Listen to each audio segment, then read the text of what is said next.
What time is it? It is 9:30. So,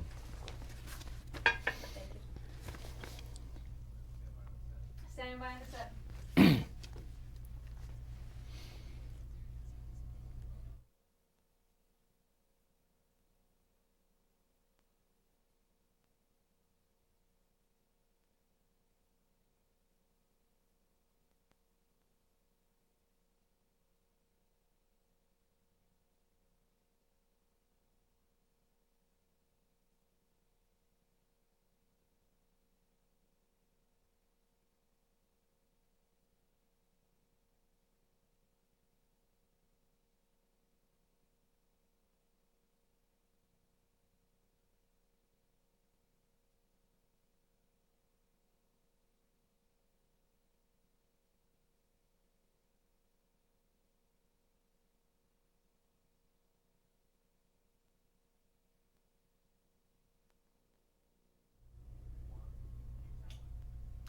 hello, I'm John Hancock, President of the California Channel. With me now is John J. Jack Hickey, a Libertarian candidate for Governor of California.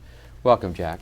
John, thanks for inviting me. In 60 seconds, who is John J. Jack Hickey?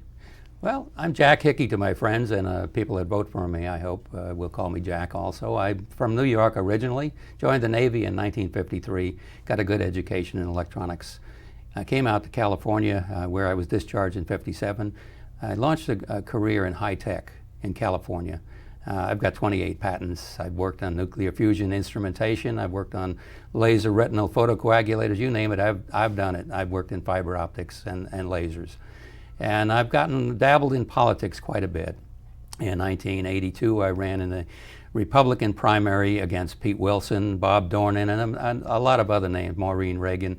And I have been involved in voucher plans. I've traveled around the state twice in the last 2 decades promoting my voucher plan. So that's who Jack Hickey is, among other things. My website will tell you more about what your website is? My website is govhickey.com. And why are you running for Governor of California? Opportunity arose. I've never had an opportunity quite like this.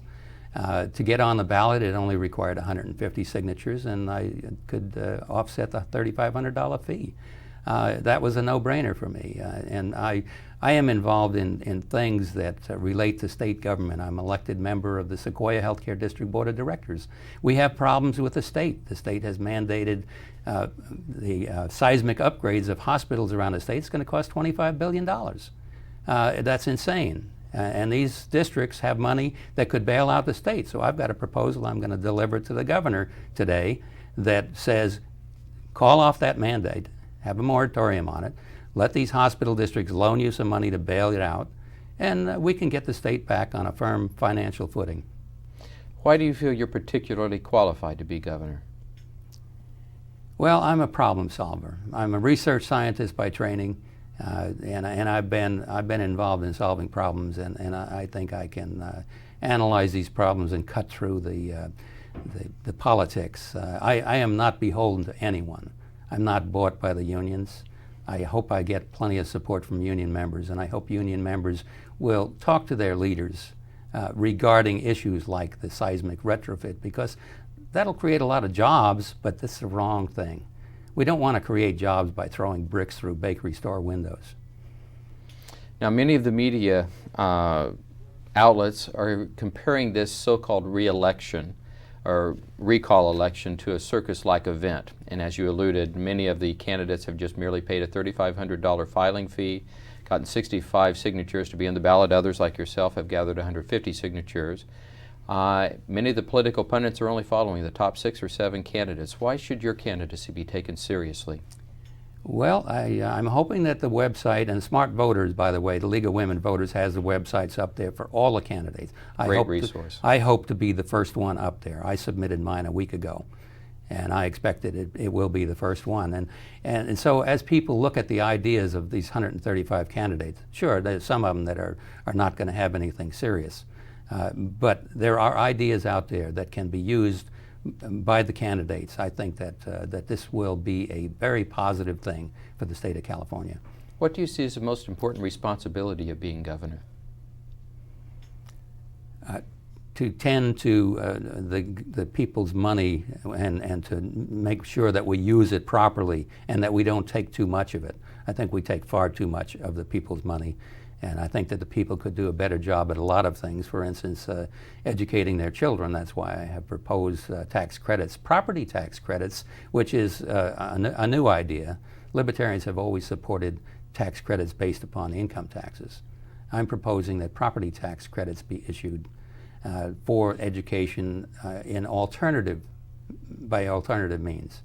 I think you would see that we would have a lot of different alternative education sources would be generated if the money were there. Right now, the state collects, it's probably up to $80 billion for K through 12 education.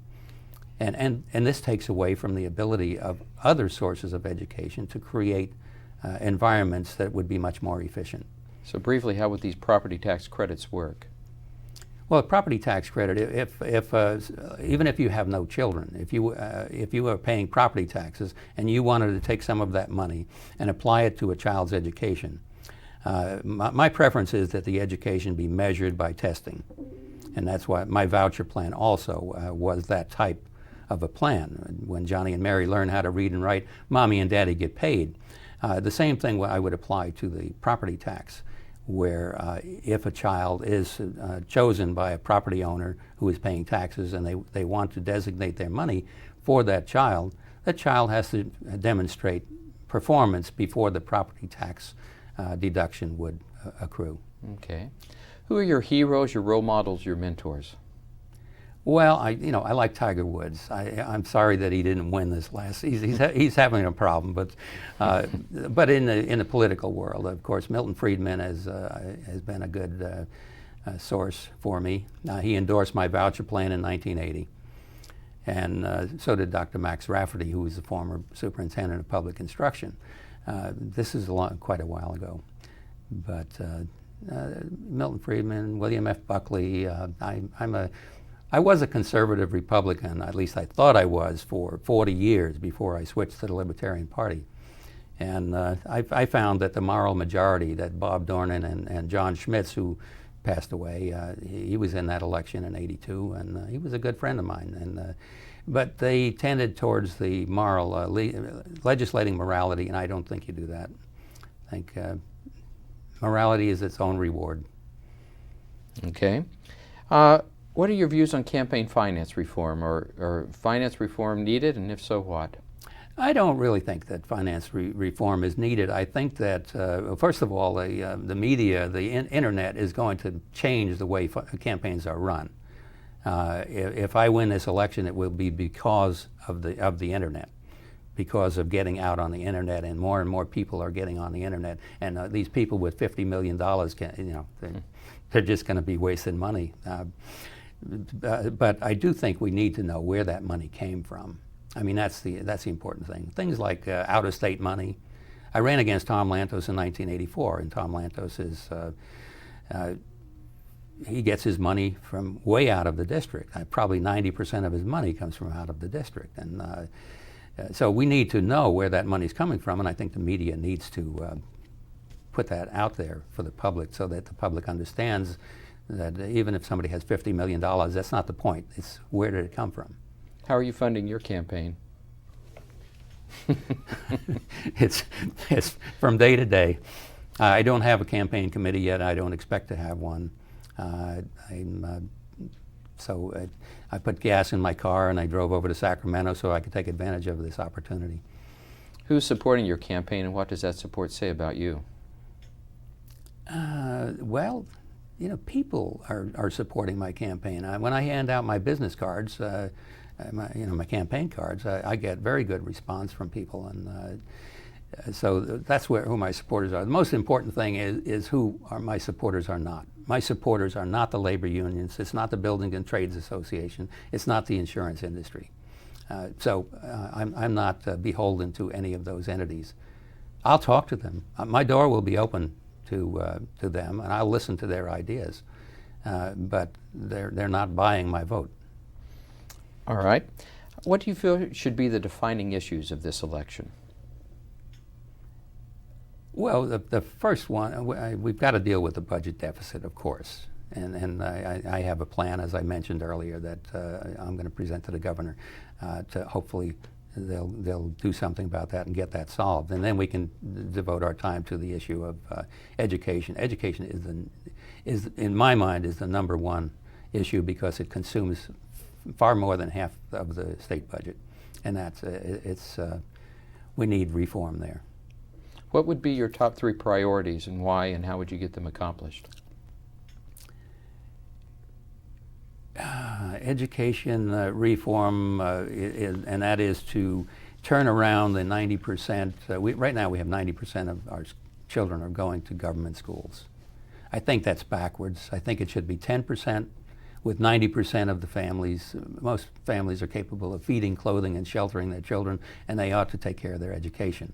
So as a long-term goal, I think a 20-year period would be long enough to phase out, to wean parents off of this government schooling system, which is touted as being free education, when in fact it's a lot more than that, and parents ought to consider that.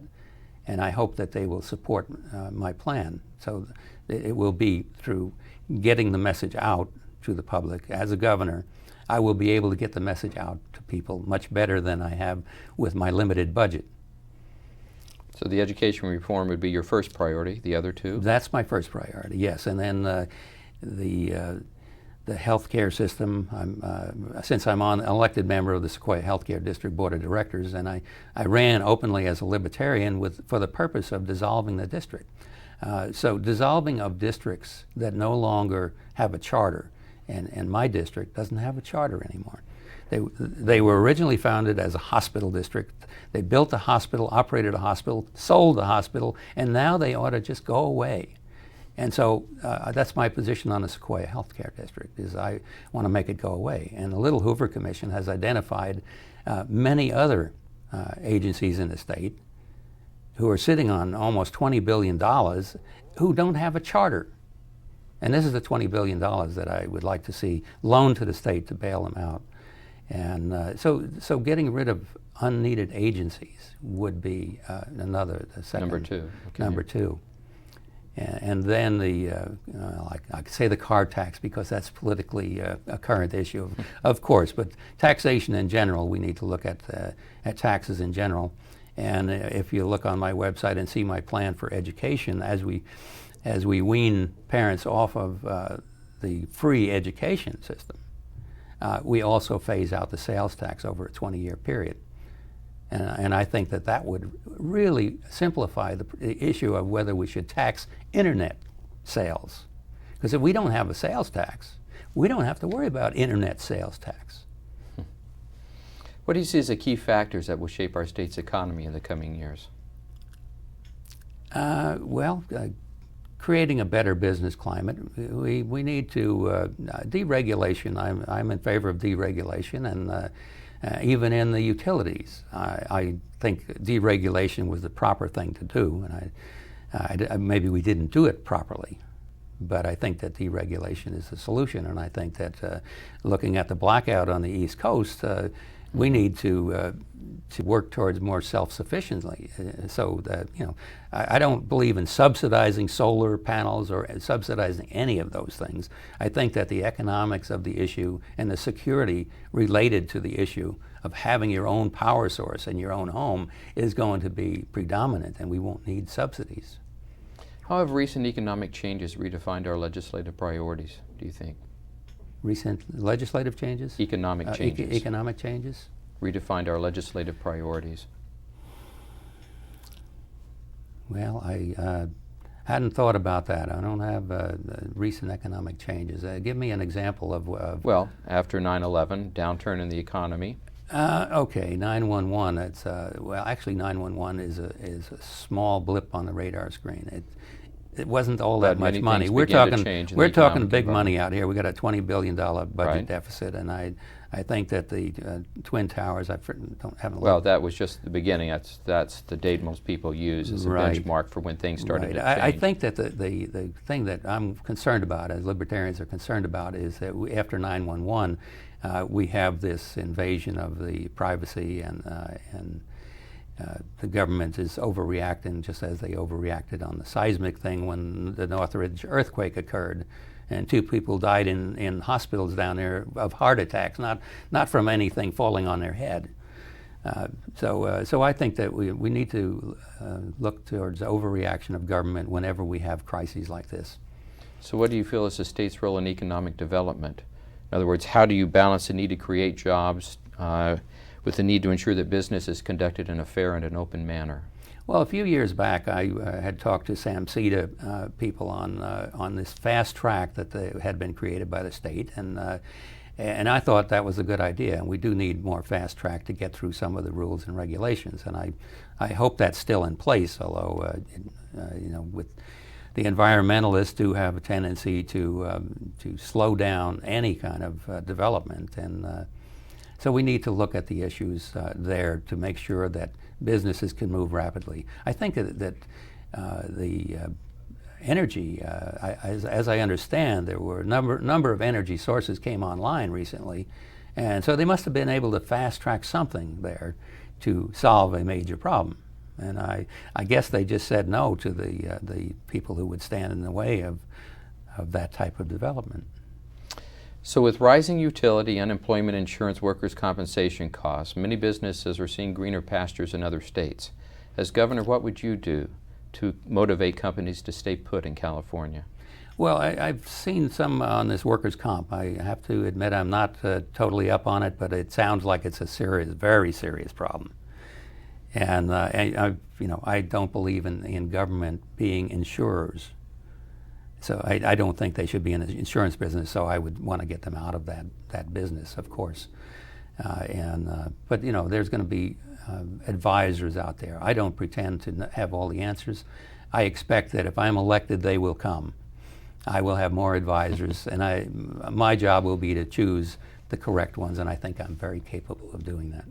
Okay.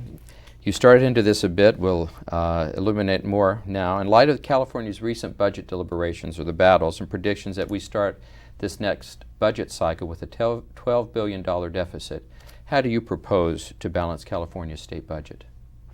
Well, as I mentioned, the bailout loan earlier, there are other things that can save the state a lot of money, and among these is our prison system. We have jails. We have probably twice as much space in jails as we need.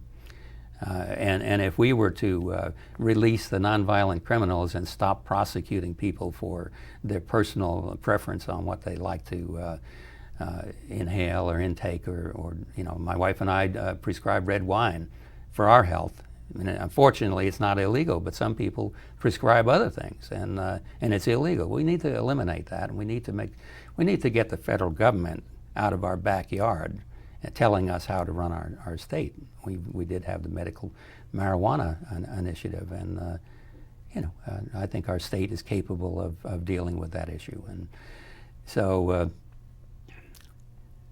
Yeah, that's... Specifically with the marijuana initiative. Yes. Do you support the legalization of drugs, the legalization of marijuana, and how do you deal with the federal government's... I avoid the phrase legalization. Decriminalization is the thing. It shouldn't be illegal in the first place.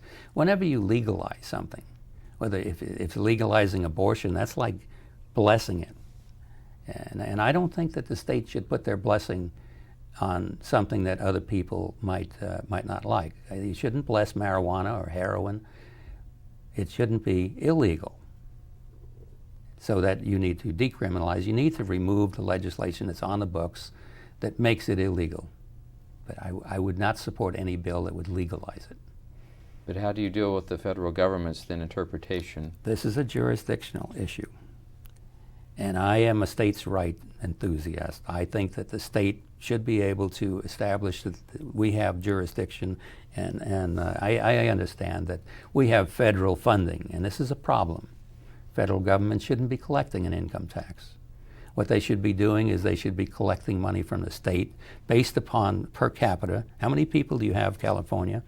Send us the number of people times X number of dollars to finance the legitimate purposes of the federal government.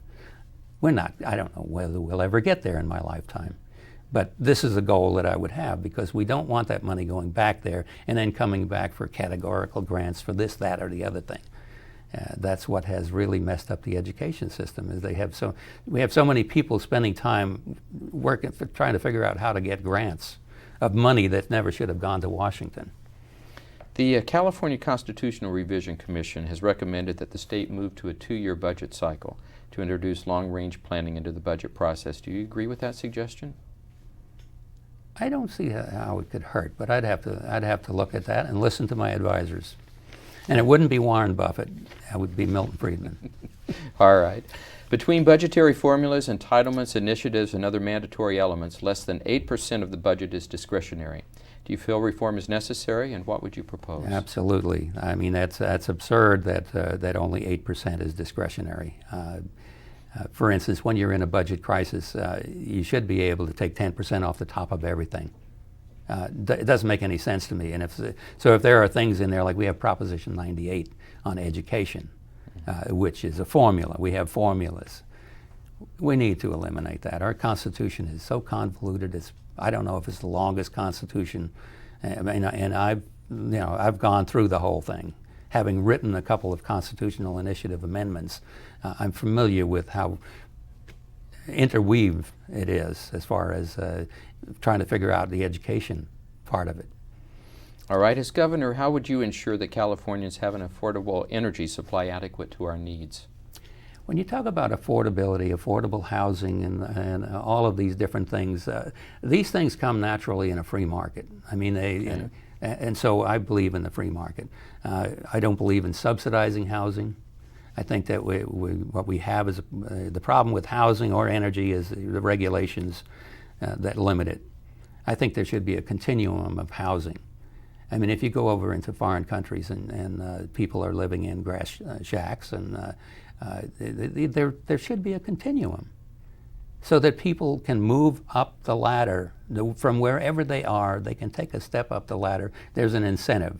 If you put in artificial barriers where every house has to be built with 2x6s or something like that, which raises the cost, we don't need the government to tell us how to do those things. We have insurance companies who, if you want fire insurance on your house, they're going to tell you that your house is a hazard. They're going to look at the type of roof you have, and they're going to tell you your insurance is going to cost more. So then you might go out and put on a better roof that's a little bit more fire safe. So I think that government is not the answer. Government is the problem. All right. California is 40th in per pupil funding. What do you feel are those impacts? I mean, I can tell this is a passion of yours. Should the state provide more funding, and if so, how?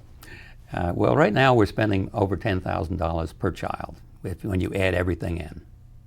And I called New York State to find out how much they spend. I told them that California was only spending this much, and they said, oh, well, it depends on who they're talking to. If they're talking to recruit people to come into the state, promoting California, they'll give you one set of numbers. When they're talking about getting money from the taxpayers, then they'll give you another set. Bottom line is $10,000 per child is too much. If parents had half that amount, you'd have 90% of the parents taking care of their children's education in some alternative funding. And that's how my voucher actually starts out with that amount of funding, which is 50% of whatever we're spending at the state level. So it would be approximately $5,000. Only if Johnny and Mary learn how to read and write. Then they get the money. What should be done to address the rising costs of medications and medical care and the increasing lack of affordable and available prescription drugs to California's senior population? Well, of course, that's a federal issue. There's not much you can do from a state level other than the governor speaking to his congressional delegation, and which I would do. I would certainly would want to gather them together however I could, or disseminate my views and see if I can get them to carry something back to Washington to solve the problems that are created by the federal government. All right. California currently facing an aging and inadequate transportation infrastructure. As governor, how would you address this growing concern? Well, again, I'm not a fan of public transportation. I did call Sam Trans one time and I asked him if they're actually making money, and they said they were making money, but they don't count all of the costs, and they're not making money. So I think that transportation can be funded by the beneficiaries. In other words, user fees, obviously, whenever you can apply them. But the beneficiaries of transportation, the city of San Francisco, for instance, they have lots of businesses there that are benefiting from the travel. And just as the parking garage across the street, if I use the hotel, I get a little chit that gives me free parking. Well, and so it's paying for the cost of the parking. And the same thing should apply to transportation. And I think we ought to work in that direction and get the government out of all of these businesses. Okay. We have about 4 minutes left. California's water policy, does it need reform? Well, interesting. I'm very familiar with the recycled water in my area. And I'm familiar with the problems of the water being dumped in the bay that's recycled water. And I had proposed that they implement those water plans for that recycled water. And I'll take my time talking about that issue because it's near and dear to my heart. I wanted to have the system put in because I had proposed golf courses up in the hills on the I-280 corridor. And when they put in the I-280 freeway, they put in a circuitous route that added a half-a-mile commute there, and they promised that they were going to put in 4 golf courses. And this was going to be a green entrance into San Francisco. Never happened. I mean, you can probably guess why. So I had proposed that this water plan, which would pump water back up into the hills, and we need water back up into the hills because they just recently put sewers in, and all the water that used to go to keeping the things green is now going down into the bay after it's been treated at taxpayers' expense. I think we ought to put those pipelines in and pump that water back up into the hills, but I think it ought to be done by a private enterprise. I think it can be done by someone who can sell the water. There's people that want the water. Sharon Heights Golf Course wants the water. I know. I've talked to those people. And so does Stanford Linear Accelerator.